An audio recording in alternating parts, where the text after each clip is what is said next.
Hello दोस्तों, आपका स्वागत है हमारे इस नए और धमाकेदार वीडियो में। तो आज हम बात करेंगे स्कैम 2003 तेलगी स्टोरी की, जहां पर हम देखते हैं कि इसमें टोटल 30,000 करोड़ का स्कैम होता है। और यहीं पर हम देखते हैं अब्दुल करीम तेलगी को, जो कि हॉस्पिटल में होते हैं। तो इनसे नर्स पूछती है कि तुमसे कौन सा पॉलिटिशियन मिला था, और वहीं पर तेलगी उनसे कहते हैं कि मुझसे कोई नहीं मिला था, पॉलिटिशियन ही बिजनेस का रीढ़ की हड्डी है। और वहीं पर हम देखते हैं खानापुर में, जहाँ पर पहले का सीन दिखाया जाता है लगभग 20 साल पहले, जहाँ पर ये ट्रेन पर फल बेचते थे। और वहीं पर ये वहाँ पर बहुत ही अच्छी इंग्लिश बोलते थे। तो वहीं पर इनको एक आदमी मिलता है जिसका नाम होता है शौकत भाई। और वहीं पर शौकत इनसे कहते हैं कि तुम मुंबई में कोई काम कर लो, क्योंकि तुम बहुत समझदार लगते हो। और उसके बाद वहीं पर उसका पता दे देते हैं अपने काम का। तो वहीं पर जब वह घर पर आता है तो वह लोगों से कहता है कि मैं जल्दी कहीं यहाँ से कहीं जाने वाला हूँ, और मैं अब गरीब नहीं रहूँगा, मुझे एक जॉब मिल गई है मुंबई में। फिर वह घर वालों से पूछते हैं तो उनकी मम्मी कहती है कि बेटा तुम चले जाओगे तो हमारे लोग का क्या होगा, क्योंकि हम तुम्हारे ही सहारे हैं। तो वहीं पर उनसे कहता है अब्दुल कि मैं चला जाऊंगा तो क्या होगा, भाई तो है मेरा, और वैसे भी हम लोग यहाँ पर क्या कर रहे हैं। तो वहीं पर यह जब मुंबई में जाते हैं तो वहीं पर सबसे पहले वो शौकत के बताए गए अड्डे पर आते हैं। तो वहीं पर शौकत का, जो कि एक गेस्ट हाउस होता है, वहीं पर लोग बहुत कमाते हैं। तो ये क्या करते हैं कि लोगों को ज़बरदस्ती बुलाते हैं और टैक्सी वाले को 5 रुपये ज़्यादा दे देते हैं, क्योंकि वो लोग लेकर आते हैं। वहीं पर कस्टमर बहुत ही ज़्यादा हो जाते हैं, तो उनसे शौकत खुश हो जाते हैं। तो वहीं पर देखते देखते उनकी बेटी से अब्दुल शादी कर लेता है, और जो कि उनसे बहुत प्यार करते थे, तो एक दूसरे दोनों आपस में। तो वहीं पर दूसरे सीन में हम देखते हैं जहाँ पर उनके बच्चे भी हो जाते हैं, और वह 7 साल के लिए गल्फ़ में काम करने गए थे। तो उसके बाद वह जब मुंबई में आते हैं तो वहीं पर ये गरीब लोगों को इंडिया से दूर गल्फ़ में झूठा कागज़ बनाकर भेजते थे। तो वहीं पर अचानक एक पुलिस वाले इनको पकड़ लेता है। पुलिस वाले का नाम होता है इंस्पेक्टर मधुकर डोम्बे। और वहीं पर वह इसको पकड़ लेता है और जेल में भी बंद कर देता है, क्योंकि जो कि ये झूठा कागज़ सरकार को धोखा देता था। और वहीं पर जब इनके जो ससुर होते हैं, यानी कि जो शौकत होते हैं, वह एक बार यहाँ पर आए थे उनको छुड़ाने के लिए, लेकिन डोम्बे कहा कि ये बहुत बड़ी बात है और हम इसे नहीं छोड़ सकते हैं, तुम्हें कोई तगड़ा वकील लाना पड़ेगा। तो वहीं पर कौशल को भी यह इनके साथ दोस्ती होती है, जो कि कौशल इनके बातों से खुश हो जाता है, और वहीं पर इन दोनों की भी थोड़ी दोस्ती हो जाती है। फिर एक बार इनके ससुर एक नए वकील को लेकर आते हैं और छुड़ा ले जाते हैं। और उसके बाद जब वह घर पर जाता है तो वह कहता है कि मैं तो गरीब लोगों को यहाँ से दूर ले जाने के लिए काम करता था। और वहीं पर वह नए वकील से मिलता है जो जो उनके जो बुरे काम थे उनको हटाने के लिए।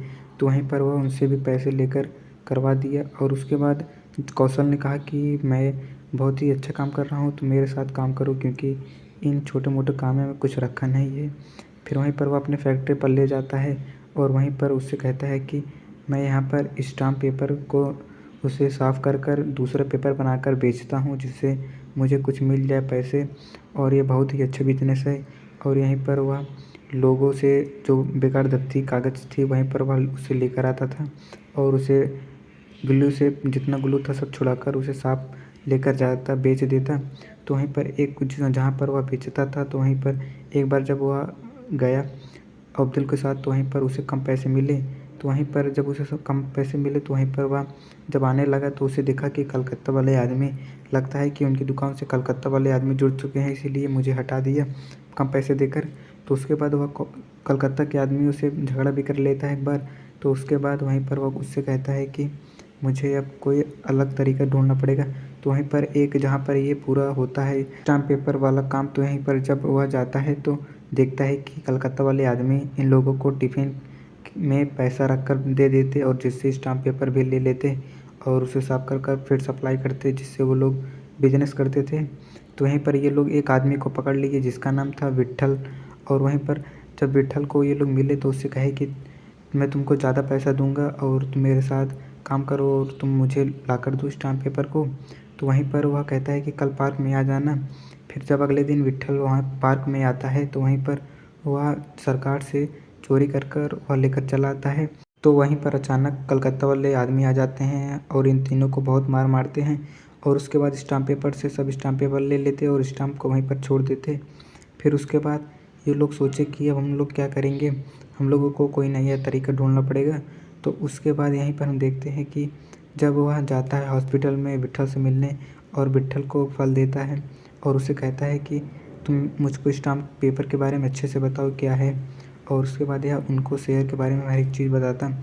और उसके बाद जब यह इसे जान जाता तो अगले दिन वह जब फैक्ट्री में जाता है उनके, तो उसे कहता है कि पूरे भारत में टोटल 100% जहाँ पर है, वहीं पर मुंबई में केवल 80% पूरा शेयर है। और वहीं पर अगर हम लोग मुंबई से कुछ घपला कर दिए तो हम लोगों को लगभग 70 से 1000 करोड़ एक साल में मिल सकते हैं।